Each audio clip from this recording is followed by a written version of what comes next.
नमस्कार मित्रांनो, जेव्हा आपण जमीन रजिस्ट्रेशन किंवा रजिस्ट्रीसाठी जातो त्याबाबत सरकार एक नवा कायदा घेऊन येत आहे। 1908 पासून अस्तित्वात असलेला जुना रजिस्ट्रेशन अधिनियम आता बदलला जाणार आहे। आता या नव्या कायद्यानुसार संपूर्ण जमीन रजिस्ट्रेशन प्रक्रिया ऑनलाइन होणार आहे। आपण sale deed, sale agreement, power of attorney, sale certificate किंवा मॉर्गेज सर्टिफिकेट तयार करता ते सर्व आता ऑनलाइन नोंदणीसह करावे लागणार आहे। पूर्वी अनेक ठिकाणी फक्त पॉवर ऑफ अटॉर्नी किंवा सेल ॲग्रीमेंटवरच जमीन विक्री होत असे। त्यामुळे अनेक वेळा एकच जमिनीचे 2-3 व्यक्तींशी व्यवहार होत, त्यामुळे फसवणूक होत असे।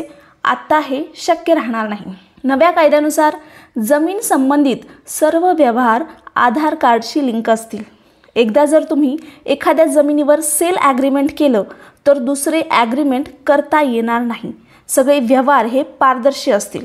कोणीही घरबसल्या online registry, power of attorney किंवा ॲग्रीमेंट पाहू शकणार आहे। पारदर्शकतेचा फायदा काय होणार आहे तर फसवणूक होणार नाही, एकाच जमीन 2 वेळा विकता येणार नाही, कोणतीही माहिती या ठिकाणी लपवता येणार नाही। पूर्वी प्रत्येक राज्य आपापल्या पद्धतीने रजिस्ट्रेशन कायदा अंमलात आणत होतं, परंतु आता संपूर्ण देशभर एकसारखा कायदा लागू केला जाणार आहे। त्यामुळे स्वतंत्रपणे कायदा बदलू शकणार नाही। वन नेशन वन रजिस्ट्रेशन असंच याचं ब्रीदवाक्य असणार आहे। जसं one nation one ration card, one nation one mobile number, तसंच आता जमीन व्यवहारांसाठी एकसारखी प्रणाली म्हणजे संपूर्ण देशात ही लागू केली जाणार आहे।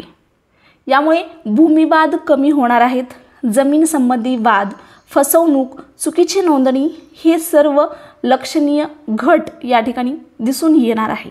ही नवी पद्धत प्रत्येकासाठी सोपी आणि समजण्यायोग्य असणार आहे। कोणतीही गोष्ट लपवता येणार नाही। देशभर एकच नियम आणि प्रक्रिया लागू असणार आहे। यावर तुमचं काय मत आहे कमेंटमध्ये नक्की विचारा। नवीन माहिती आली तर पुढच्या व्हिडिओमध्ये मी देण्याचा प्रयत्न करील। जर तुम्ही चॅनलला सबस्क्राइब केलं नसेल तर कृपया चॅनलला सबस्क्राइब करा।